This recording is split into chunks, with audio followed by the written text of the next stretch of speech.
Valentina Amazonas. I was born in Rio. Like I said earlier, I just moved to New York to take this global assistant position with Witness. I'm very excited. I was raised in Atlanta. And yeah, I think that my contribution today would be, I am a recent hire. I've been at Witness for 4 months, and it kind of, I don't know, it would add value to everyone and to the overall presentation if I kind of explained what my process was from having only for-profit jobs, my parents only having for-profit jobs, not necessarily having a great understanding of, one, human rights advocacy, but two, changing into the nonprofit sector. So, I liked this quote a lot. It ties into what Sharon said in the beginning.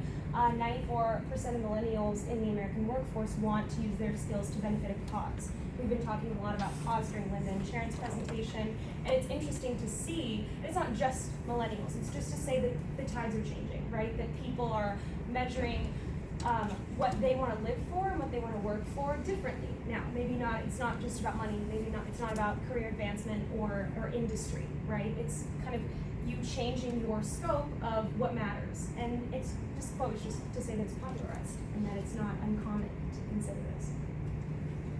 So these are some of the questions that I personally asked myself when I was evaluating my career change, but also I feel like they're valid, right? So how do you know that it's time? Should I be overwhelmed? What cause or which cause is mine? How exactly would my work help deal with global conflict, right? Because in the nonprofit sector, you deal with cause on all different scales and in all different themes and categories, but you can't help but feel like you're just an individual and you don't want to get lost in the system, and you want to make sure that you're contributing something, right? And so that's when your skill set comes into play and you say, how does my exact set of skills contribute to not only this organization, but its overall global mission, if it has one, you know? So these are all valid and fair questions, and don't be scared if you're asking them to yourself, because it's, I mean, I'm sure everyone would. Process, and in parallel to the steps that I'll give in terms of, you know, switching sectors, I'll also give you my parallel story just as an example. Maybe isn't the most relatable, but I feel like it's important for me to share. So the first thing is identify a cause. There's millions, there's hundreds, whether it's ranging from human rights advocacy or the fight against climate change or reproductive sexual health. I mean, there's millions of themes, but at the same time, it's a journey, right? So there's really the evaluation process, the cause identification process is not, you know, oh, my whole life I've known that I want to fight for human rights. In my case, Palestinian human rights. That's not something I was born with. That completely contradicts my upbringing. I'm Brazilian, I'm Catholic. I have had no foundational understanding of the Arab world, and I find myself now inspired and a part of it, right? So cause identification, take your time as long as you personally care. I feel like that is one of the things you must hone in. Not that there's any set rules, but if you hone it in, it can only drive your incentive. Once you join a nonprofit, once you work in a nonprofit sector, you need to have that incentive. Because like Linda and Sharon outlined, you know, we do have some cons, and none of us say that they're actually cons, but it's important to consider that this is not an individualistic work, field of work, right? It's not just for your advancement. You're not necessarily gaining tangible things in your life. It's the experience, and it's that it's fulfilling to you and fulfilling to a wider community on a global scale. So yeah, I think that cause identification is the first thing. Anything that you're passionate about should really be part of your process when making a switch. And you might already be in the process. You can take the time and you think about one thing that you think is important in this world. I'm sure there are, at least in New York, 5 miles away from me, and there must be hundreds of nonprofits that relate to that. So field work and volunteering, I think is fundamental. I think for anyone, whether they want to work their whole lives in the for-profit sector, I think that as human beings, volunteering, like Linda was talking about, is so easy, and it's rudimentary, you know, to get out there and to help the community, whether it's your own or one like I did that is completely separate from yours. it's cycling back the same energy and positivity and respect that everyone deserves, right? So you're just peddling these great ideals by volunteering in an area of conflict. And ultimately, not to get too HR-ish, but that brings so much value into whatever you do later on in life. Again, whether it's for or non-profit, these experiences shape you, and they shape the communities that you're a part of, and they help you develop. Like, we all have our own stories, our individual stories of where we came from, what we've done, who our family is. But at the same time, the fact that you can go out into a completely different world and develop yourself and help them develop their small community or large community is, I think, one of the greatest gifts we have in life to give to ourselves and others.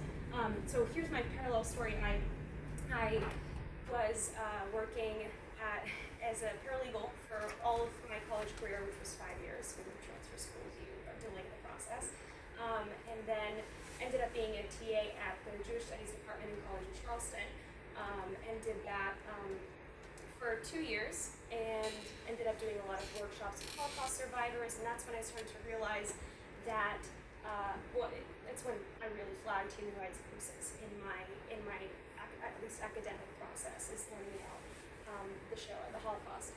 And moving forward, when I transferred back to Georgia State, I opened up my eyes to a lot of what's happening in terms of contemporary global conflict. I ended up meeting a lot of great mentors, took leave for 2 months, went to Palestine, partnered with an NGO called Project Hope, and I worked within their language program department there, where I taught students ranging from the age of 55 to 65 Spanish, and then my Portuguese students were 11th graders, and this is in Nablus, the city in West Bank. And then one of my main roles in this project that I did for them, that I was assigned, and I came in with this ideal that I've been told almost my whole life, right?